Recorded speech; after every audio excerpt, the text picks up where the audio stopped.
Hi, this is Cindi McGee for CreateAlong.com. Today I'm using items from the Mandala Madness CreateAlong box to create this fun bohemian styled pendant. Let's get started.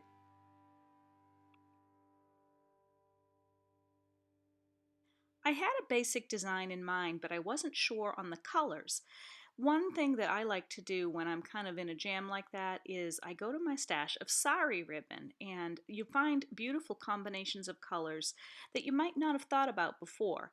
So I chose this kind of burgundy and teal slash turquoise ribbon with just a touch of this bright purpley tone to give me the palette for the project.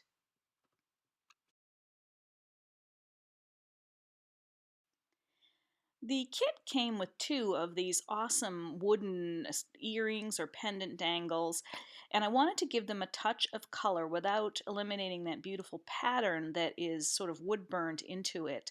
To do that, I'm using this bluegrass green paint, and I made a wash by adding a little bit of the paint to some water, and then just went ahead and lightly washed the surface on both sides of that wooden piece. If you want to add a little more color, you can just add a tad more paint and wash over it again.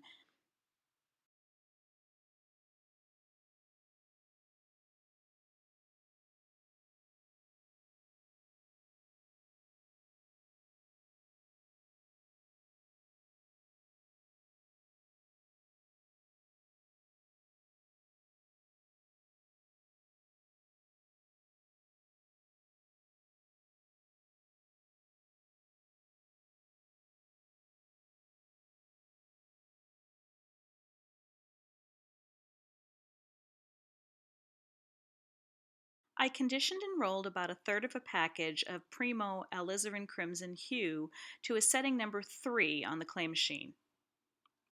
I chose which of the mandalas I wanted to use from the Mandala Madness silkscreen that came in the box and place it face down with the orange side down onto the clay sheet. Give it a light burnish to make sure it's good and tight against that clay, and then just silk screen it with that same bluegrass green paint. Once you're finished, wash that silk screen immediately so that it's ready to use next time, and let the paint dry on the clay.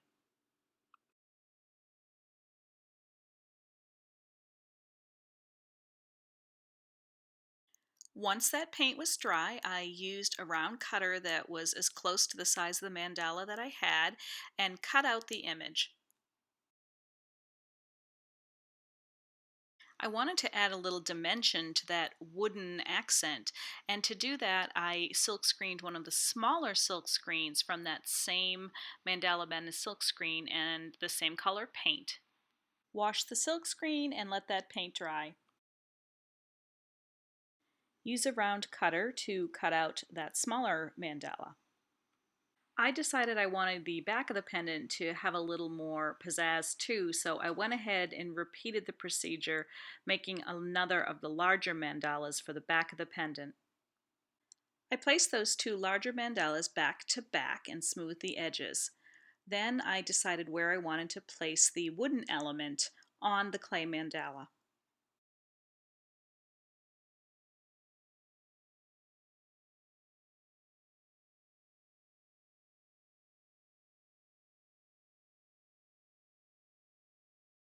A touch of Bacon Bond will make sure that that wood piece adheres well to the clay.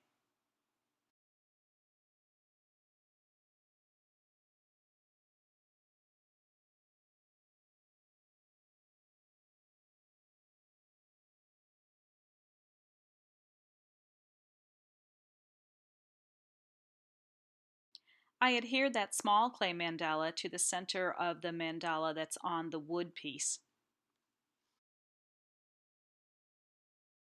To embellish it a bit further, I'm using the scrap of that crimson clay and the medium-sized etch and pearl tool to make pearls to go along each of the little decorative elements on the outer piece of that wood.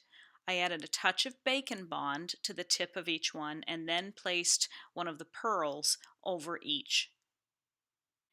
To the top of each of the clay pearls, I added a Hot Fix cabochon in the coordinating shade just to give it a bit more detail.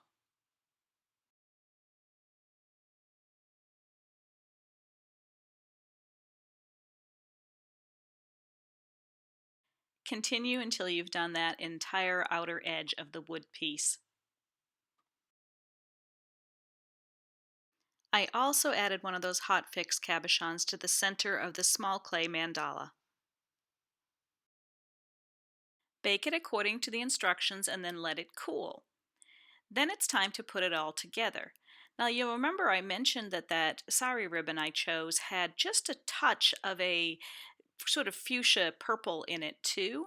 I wanted to bring that shade to the pendant, so I'm using the Fab Fuchsia Metallic Luster from DecoArt and my fingertip to just add a little bit of that to the edges, just to pick up that color from the ribbon also.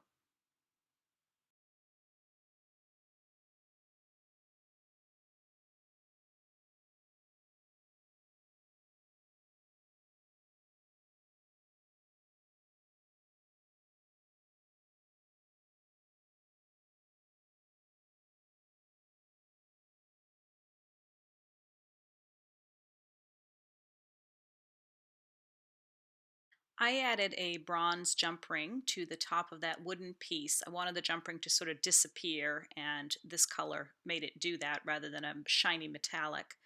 And then just threaded my sari ribbon through the jump ring and added my closure.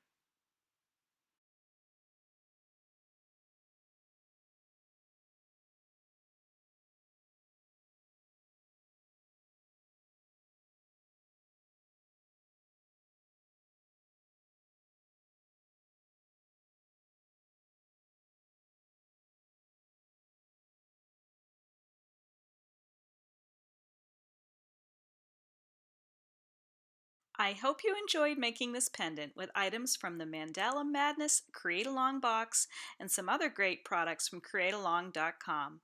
Join me next time for another fun project.